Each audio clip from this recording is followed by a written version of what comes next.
Assalamualaikum warahmatullahi wabarakatuh. Waalaikumsalam warahmatullahi wabarakatuh. Gimana kabarnya teman-teman? Alhamdulillah. Baik.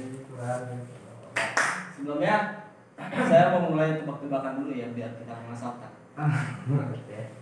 Ya. Ya. Cluenya itu bumi itu bulat. Cluenya bumi itu bulat.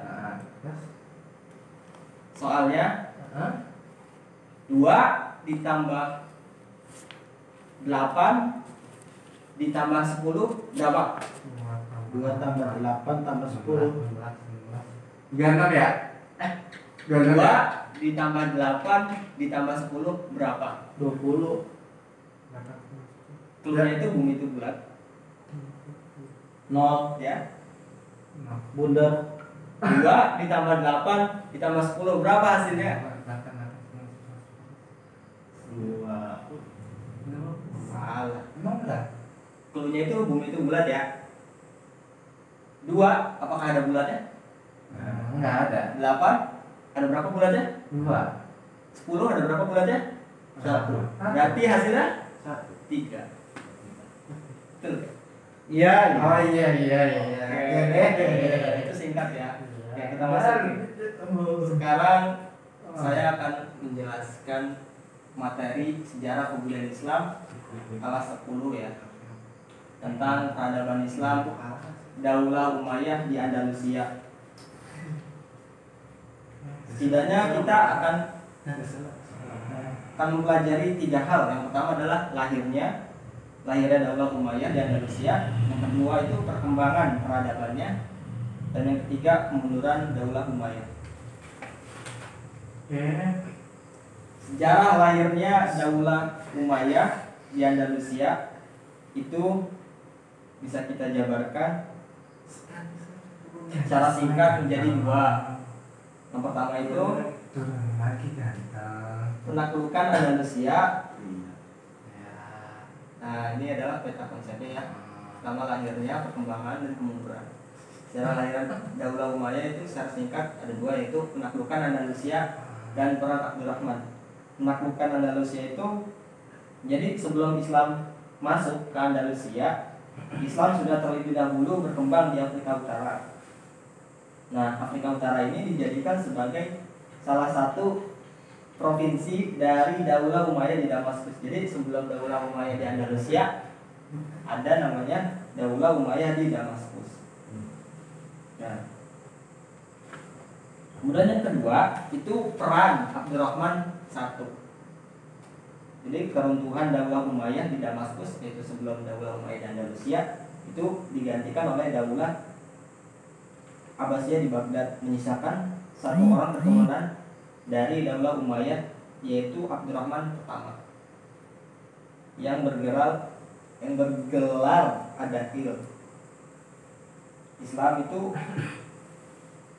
mulai babak baru dengan datangnya Abdurrahman pertama atau Abdurrahman Adakil ke Andalusia.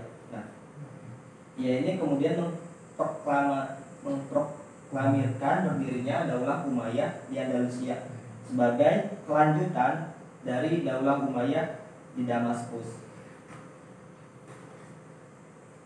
Secara singkat ya, kemudian masuk ke perkembangan peradaban dan ilmu pengetahuan masa Daulah Umayyah di Andalusia. Setidaknya ada 2, yaitu ilmu pengetahuan dan sains dan peradaban dan pembangunannya. Nah, dalam ilmu pengetahuan dan sains itu ada namanya filsafat ya. Jadi perkembangan filsafat pada masa Daulah Umayyah di Andalusia itu tokoh pertamanya yaitu Abu Bakar Muhammad Ibnu Sighoh yang lebih dikenal dengan Ibnu Bajjah. Kemudian yang kedua Ibnu Rushd. Jadi dalam bidang filsafat Ibnu Rushd juga menjadi salah satu ahli.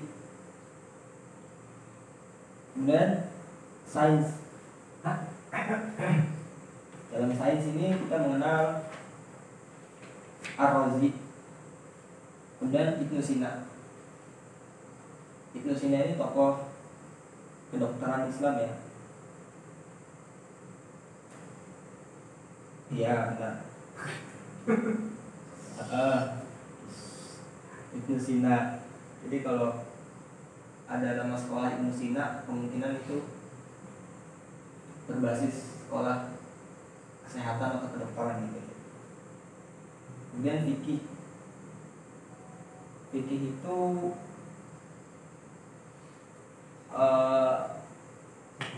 diperkenalkan pertama kali oleh Ziyad bin Abdurrahman, kemudian Ibnu Yahya dan Ibnu Hazm. Dan sejarah, nah orang yang pertama kali mengemukakan teori perkembangan sejarah adalah Ibnu Khaldun. Dia orang pertama kali yang mengemukakan teori perkembangan sejarah adalah Ibnu Khaldun melalui karyanya yang berjudul Muqaddimah. Ada yang pernah baca bukunya? Belum. Belum, padahal kita berkuliah di sana. Bagaimana kita? Nah, jadi buku Muqaddimah ini karya Ibnu Khaldun menjadi tumpuan studi ilmuwan-ilmuwan ya. Jadi karya-karya Ibnu Khaldun ini mampu memberikan sumbangan dan pengaruh dalam pemikiran ilmuwan dan masuk ke peradaban dan pembangunan. Sini ada Cordoba dan Granada. Cordoba ini merupakan ibu kota Spanyol sebelum Islam. Tahu Spanyol ya? Oh. Dulu itu namanya Cordoba. Situ banyak sekali pembangunan dan peradaban yang ada. Di antaranya itu Masjid Cordoba. Terus di Granada juga menjadi pusat pertahanan terakhir umat Islam di Spanyol.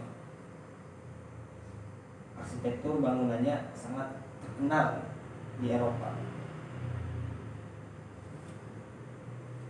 Dan faktor kemajuan Andalusia bagi kita ada 4. Pertama adalah terciptanya iklim intelektual yang maju. Artinya budaya berpikir mereka sudah maju gitu. Kemudian adanya semangat kesatuan budaya Islam. Kemudian persaingan antara Mulk atau kerajaan-kerajaan kecil ini menyebabkan perkembangan peradaban di sekitar Cordoba.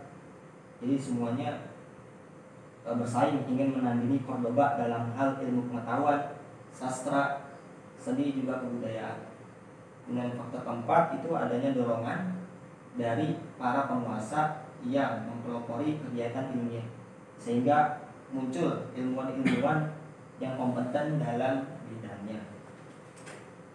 Dan terakhir itu kemunduran Daulah Umayyah di Andalusia. Paling tidak ada 4 faktor yang menjadi kemunduran Daulah Umayyah di Andalusia. Yang pertama adalah tidak jelasnya sistem peralihan kekuasaan.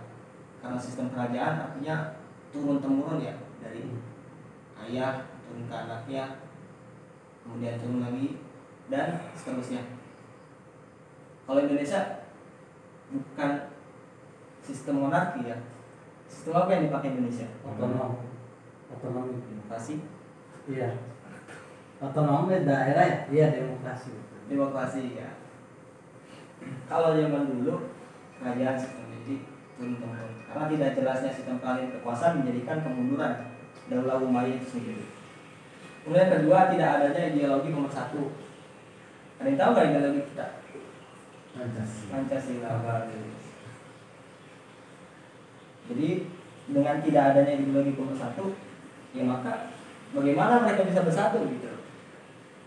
Di Indonesia pun ideologi cuma 1 ya, Pancasila. Artinya memersatukan 5 agama yang berbeda-beda dengan satu konsep ideologi yaitu Pancasila.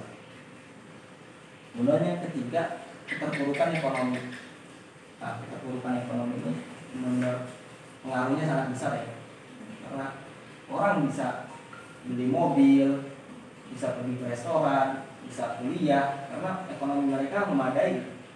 Sedangkan ekonominya saja merosot atau yang keterpurukan gitu, maka ya bagaimana mereka bisa kuliah, ataupun kuliah tapi harus mencari sampingan gitu, untuk memperbaiki atau mendongkrak ekonomi itu sendiri. Nah ini faktor ketiga. Kemudian yang keempat itu terasing. Jadi Islam di Andalusia dahulu itu bagaikan negeri kecil yang terpencil dan terasing. Jadi Andalusia ini jarang mendapatkan perhatian dan bantuan kecuali dari Afrika Utara. Hal ini mengakibatkan tidak ada yang membantu bendungan kebangkitan Kristen di wilayah Andalusia. Nah, jadi kekuatan Kristen inilah yang lambat laun mulai menggerogoti Islam di Andalusia. Gitu ya, jadi ada 4 faktor kemunduran. Yang pertama, tidak jelas ya sistem kali kekuasaan. Yang kedua, tidak ada ideologi pemersatu. Yang ketiga, terpurukkan ekonomi. Dan yang keempat, Islam itu terasing saat itu. Udah jelas ya teman-teman? Terima kasih. Kurang lebihnya mohon maaf. Saya tutup dengan doa kafaratul majelis.